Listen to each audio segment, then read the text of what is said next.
Bonjour et bienvenue. Alors, j'aimerais qu'on commence avec une image. Une image que je pense tout le monde connaît bien. Ah oui, hein. Vous êtes dans une salle, vous faites une présentation. Vous venez de passer 20 minutes à expliquer un concept qui, pour vous, est limpide. Ok, je vois très bien la scène. Et à la fin, vous posez la question fatidique. Est-ce que c'est clair? Vous avez des questions? Et là, Le grand silence. le grand silence. Un mur de regard poli. Quelques hochements de tête. Mais impossible de savoir, est-ce que c'est compris, est-ce que ça les intéresse, ou est-ce qu'ils pensent déjà à la pause café. C'est ça. Cette déconnexion, c'est un problème fondamental. On passe un temps fou à préparer le contenu, le message, mais on néglige l'outil le plus important. Le canal de retour. Exactement. Le canal de retour, sans lui, on navigue à l'aveugle. On Mhm. suppose, on espère, mais on n'a aucune certitude. Et ça, dans une formation, ça peut coûter très très cher. Précisément. Et c'est cette énigme qu'on explore aujourd'hui. Comment on fait pour percer ce mur de silence? Comment transformer une audience passive en participant vraiment actif? Alors, on a des pistes. Oui, pour ça, on a analysé des sources assez spécifiques. Le site web d'une société française, Alternative Systems, qui distribue des outils de feedback.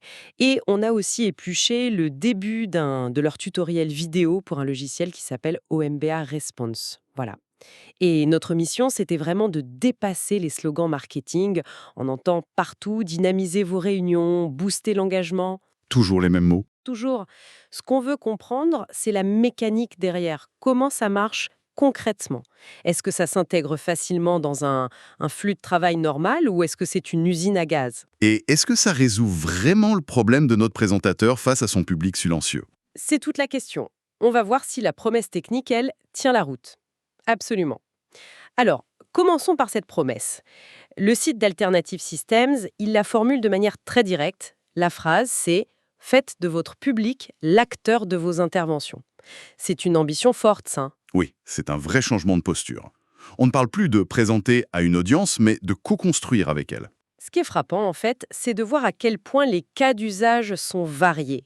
Les sources ne parlent pas que de grandes conférences. Non, c'est beaucoup plus large. Oui, elles citent la mesure de la satisfaction client, le feedback des employés, l'évaluation d'une formation et même le recueil de l'avis des patients.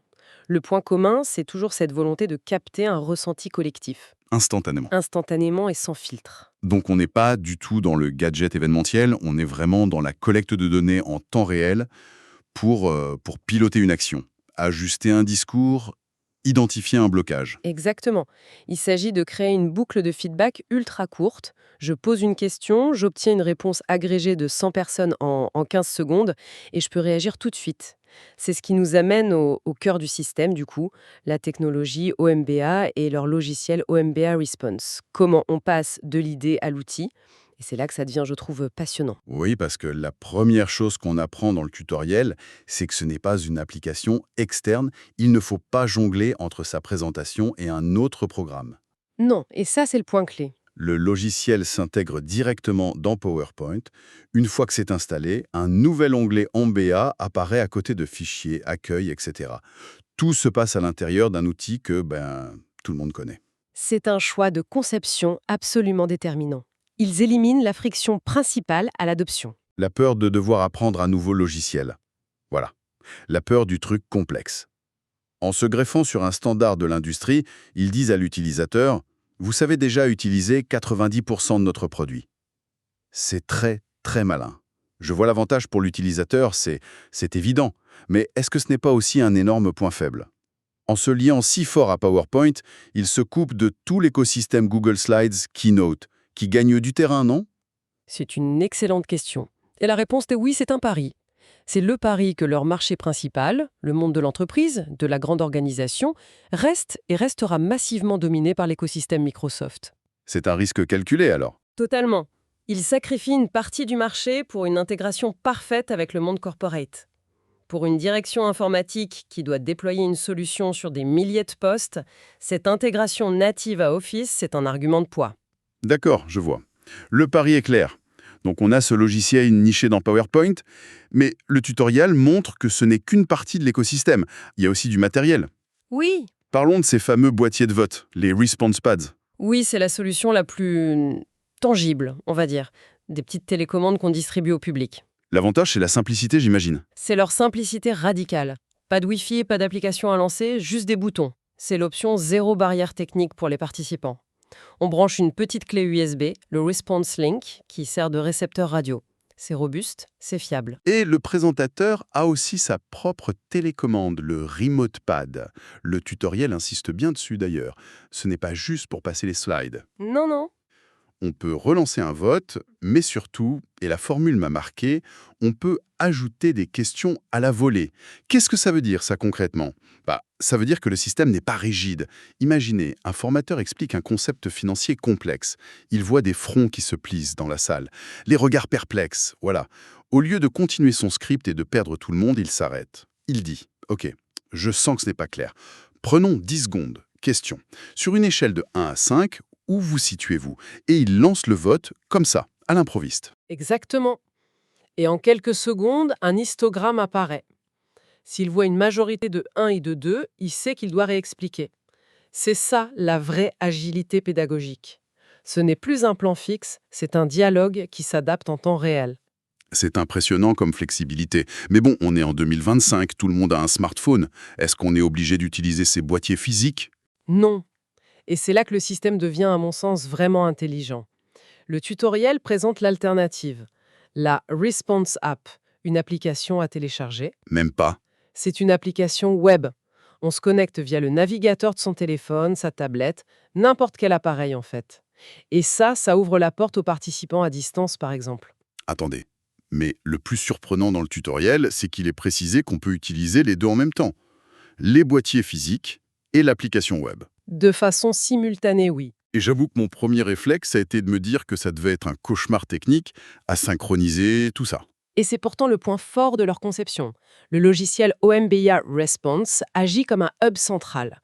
Il reçoit les données du récepteur USB des boîtiers et en parallèle, il reçoit les données du web. Pour lui, ce sont juste des votes. Il les agrège et les affiche sans distinction. Et cette approche hybride, elle résout quel type de problème? Pensez à une conférence dans le sous-sol d'un hôtel avec un Wi-Fi catastrophique. Ah oui, le grand classique. Les solutions 100% web seraient inutilisables. Ici, pas de problème, on distribue les boîtiers. Et à l'inverse, un événement avec des gens en salle et d'autres en visio, tout le monde peut participer. Ils ont conçu un système qui anticipe les points de défaillance. Ce n'est pas juste une solution technique, en fait. C'est une solution de gestion de risque pour l'organisateur. C'est exactement ça. Ok, l'idée est séduisante, les outils ont l'air bien pensés, mais j'imagine la question que tout le monde se pose. Est-ce que c'est le genre de choses qu'on installe 10 minutes avant sa présentation ou est-ce qu'il faut un diplôme d'ingénieur? Alors, le tutoriel guide bien les premières étapes. Le logiciel est en téléchargement gratuit sur le site d'Ombea, ce qui permet de le tester, et ils ont une idée très maligne pour l'accessibilité. Laquelle? Même si la page de téléchargement est en anglais, le logiciel, une fois installé, détecte automatiquement la langue de votre suite Office. Si votre PowerPoint est en français, l'onglet Ombea sera en français. C'est un détail, mais ça enlève une barrière. Gratuit à télécharger, mais ça ne veut pas dire que ça fonctionne partout. J'ai vu qu'il y avait des prérequis techniques assez stricts. Oui, on est bien sur un environnement Microsoft Windows 7 et Office 2010 au minimum. Donc, pas de Mac. C'est la contrepartie du pari dont on parlait. Exactement. L'intégration profonde a un prix, l'exclusivité. Le tutoriel mentionne aussi la nécessité d'avoir un processeur et une RAM suffisants, ce qui peut paraître étonnant au début. Oui, pourquoi est-ce que c'est si gourmand en ressources? Un simple add-in PowerPoint. Il faut imaginer ce qui se passe en arrière-plan. Quand vous lancez un vote pour 300 personnes, le logiciel doit recevoir, traiter, agréger 300 points de données en quelques secondes, Ouais. puis générer un graphique animé et l'afficher en temps réel. Voilà. Tout ça sans faire planter PowerPoint. Ça demande une certaine puissance de calcul pour être fluide. La dernière chose que vous voulez, c'est que votre ordinateur freeze au moment le plus interactif de votre intervention. Logique. C'est une assurance de stabilité en fait. C'est ça. Bon, si on fait le point, on a une promesse forte, transformer l'audience en acteur. Et une réalité technique qui semble tenir la route. Un système puissant, intelligemment intégré à un outil connu et surtout très flexible avec son approche hybride. C'est une bonne synthèse. Ils ont réussi à rendre une technologie complexe accessible en la fondant dans un environnement familier et résiliente en proposant des plans B en cas de problème technique. Alors, au-delà de la technique, qu'est-ce que tout ça signifie? Pourquoi est-ce que c'est important? Si on prend un peu de recul, on voit que ce type d'outil ne fait pas qu'ajouter des quiz à une présentation. Il s'attaque au modèle même de la communication top-down. Le sage sur l'estrade. Le sage sur l'estrade, qui diffuse son savoir, exactement. En donnant un moyen simple et anonyme de réagir, on change la dynamique du pouvoir dans la salle. Ce n'est pas juste un tableau de bord de la compréhension. Qu'est-ce que vous voulez dire par changer la dynamique du pouvoir? Dans une réunion classique, des études montrent que 80% du temps de parole est souvent monopolisé par 20% des participants. Les plus extravertis, les plus haut gradés. Voilà, la majorité silencieuse, elle, a peut-être des doutes, des idées brillantes, mais n'ose pas prendre la parole. Un système de vote anonyme leur donne une voix. Il permet de révéler des angles morts, des désaccords profonds que même le meilleur manager ne pourrait adviner. On passe d'une opinion exprimée par quelques-uns à une donnée représentative de tout le groupe. C'est ça.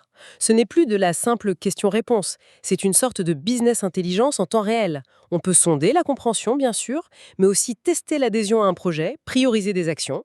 De manière collective et instantanée. Précisément. On ne navigue plus à l'instinct. On dispose d'un outil de pilotage pour sa communication. Le communicant devient un facilitateur de l'intelligence collective, plus seulement un diffuseur d'infos. C'est une conclusion puissante. Pour terminer, j'aimerais qu'on change de point de vue. Nos sources, le site et le tuto, se concentrent logiquement sur les bénéfices pour le présentateur. Ben oui, c'est leur métier, ils vendent l'outil. Bien sûr, mais ça laisse une question essentielle en suspens. Si on se met à la place du participant, de la personne dans le public, Exactement. est-ce que le fait de tenir un boîtier ou de sortir son téléphone pour répondre change fondamentalement son expérience d'écoute? Est-ce que cet acte, souvent très court, crée un engagement intellectuel plus profond avec le contenu? Ou est-ce que ça risque de devenir, si c'est mal utilisé, juste une distraction? C'est toute la question. Est-ce qu'on clique sur option B parce qu'on a vraiment réfléchi au problème ou juste parce qu'on nous a demandé de cliquer? La technologie fournit l'outil, le canal, mais l'impact final, l'engagement réel, il dépend peut-être entièrement de la qualité des questions posées. L'outil peut ouvrir la porte à la conversation, mais c'est encore à l'humain de la rendre intéressante. Et ça, c'est une réflexion qui va bien au-delà de la technique.